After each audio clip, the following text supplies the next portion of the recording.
Promoval est un promoteur immobilier actif sur la région lyonnaise. Au début, on était spécialisé dans le logement et ensuite, on s'est diversifié sur le tertiaire neuf et puis, dans un deuxième temps, sur tout ce qui était régénération.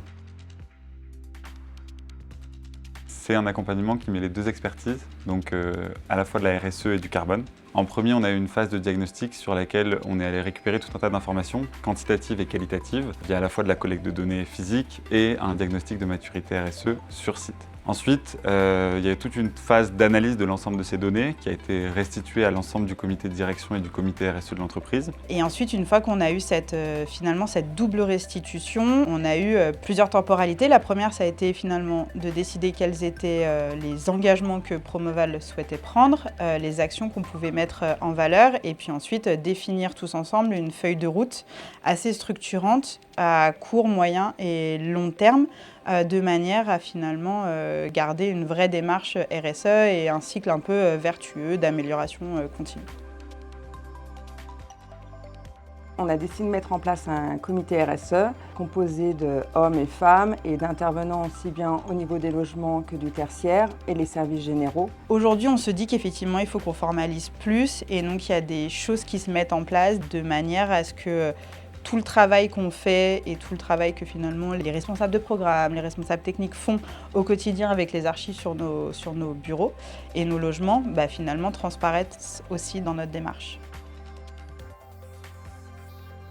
Une idée qui est ressortie du plan d'action, ça a été d'associer à chaque nouveau projet un défi d'innovation, social ou environnemental ou les deux, avec pour objectif de réellement créer de l'impact sur le territoire en lien avec leur expertise, leur métier et les valeurs de l'entreprise. Sur le social, ça peut être l'accessibilité, le lien entre les usages, etc.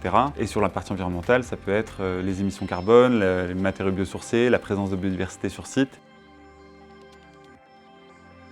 L'objectif de la régénération urbaine, c'est d'acquérir des actifs tertiaires occupés dans le but finalement de les transformer en immeubles de bureaux nouvelle génération qui correspondent totalement aux attentes d'aujourd'hui. L'immeuble a déjà finalement consommé son empreinte carbone et nous, on vient garder sa structure poteau-poutre et on vient le transformer. Notamment en cherchant des droits à bâtir, en le surélevant et en recomposant finalement tout son aménagement et tout son agencement pour accueillir des nouveaux utilisateurs.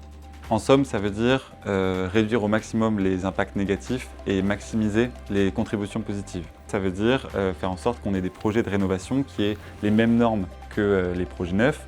Ça veut dire assurer que les projets de rénovation intègrent des critères sociaux et environnementaux clés pour aller plus loin que ce qui peut être fait sur le marché ou plus loin que ce qui est fait via la réglementation.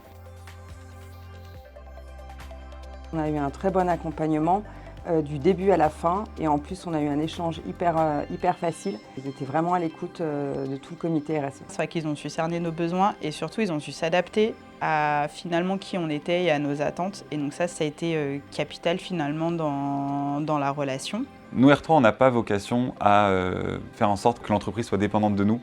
L'objectif pour nous, c'est vraiment d'outiller l'entreprise pour qu'ensuite elle soit en capacité d'être autonome dans la gestion de tous les sujets qu'on va ouvrir avec elle.